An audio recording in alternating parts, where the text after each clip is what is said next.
The most powerful sales asset in the online income business is a screenshot of a big number.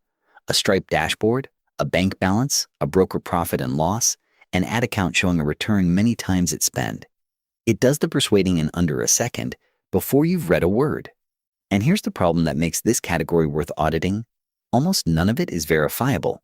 A meaningful slice is outright forged, and the part that's technically real is often framed to lie anyway. So we pulled the income proof screenshot apart, pixel by number, to show you how to read one. Before you detect anything, understand that there are two different kinds of fake, and they need two different eyes. The first is the forgery, a number that was never real. The crudest version takes 30 seconds. Open any dashboard in a browser, right-click, choose Inspect, and edit the text in the page directly. The figure changes instantly, and a screenshot of that edited page looks identical to the real thing. Above that sits a cottage industry of dedicated tools, fake stripe and fake recurring revenue generators that spit out pixel-perfect dashboard images with adjustable trend lines and date ranges. One developer who built such a tool openly admitted his fake revenue generator was a top page, drawing visitors who searched the words fake stripe dashboard. The second kind of fake is more dangerous precisely because the number is real. It's just been framed to deceive. That's the one most people never catch, and we'll spend most of this audit there. Start with the forgery because it leaves fingerprints.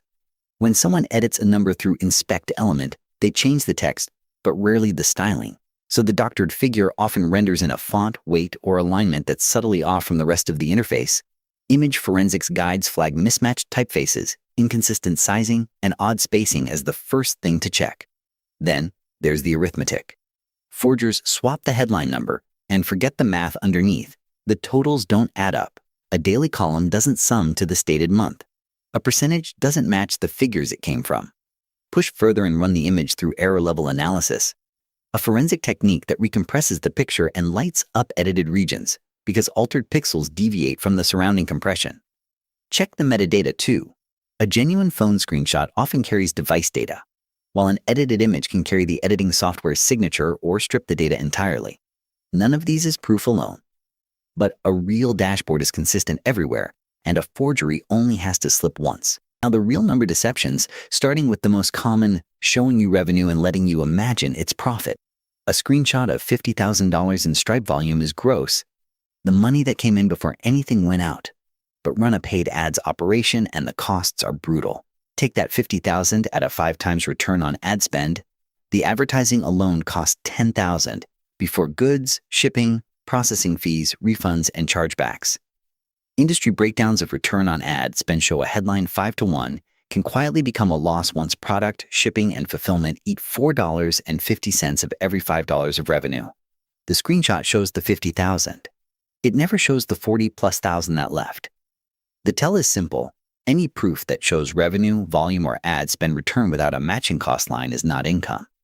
It's the top of a funnel, sold to you as the bottom. The second real number deception is about time, and it has two faces.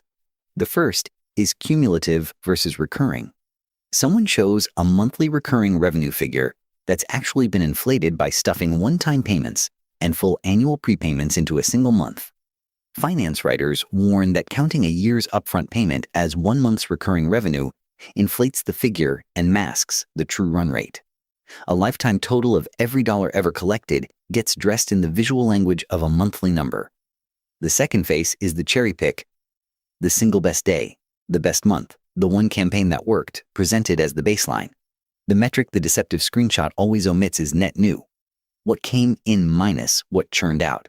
A month showing $5,000 in new revenue can hide $4,500 in cancellations, a triumph on its face, a business bleeding out underneath. So ask 2 questions of every time-based number. Is it recurring or a one-time pile? And is it a typical period or the best one they could find?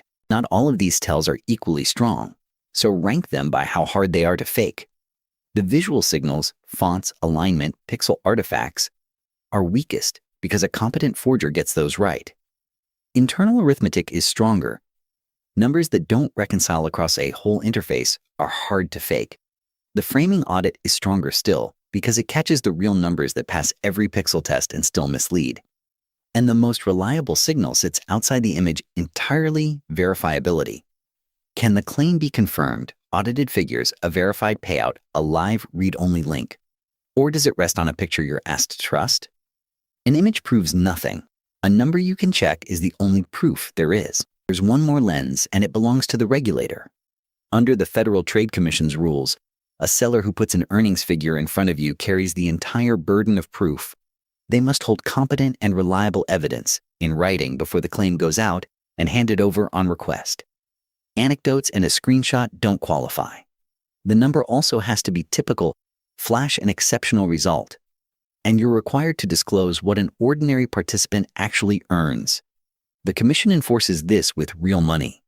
The investment advice firm WealthPress was made to pay more than $1.7 million in 2023 over deceptive profit claims, and the agency's proposed earnings claim rule would let it collect a civil penalty of $50,120 for every single deceptive claim.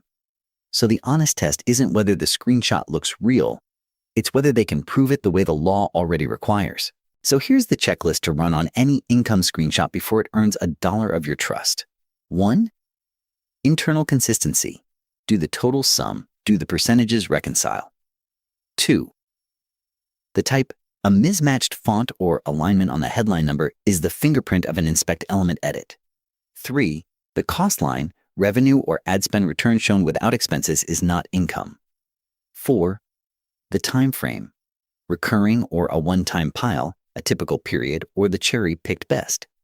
And where is net new after churn? 5. The one that matters most. Can the number be verified outside the picture?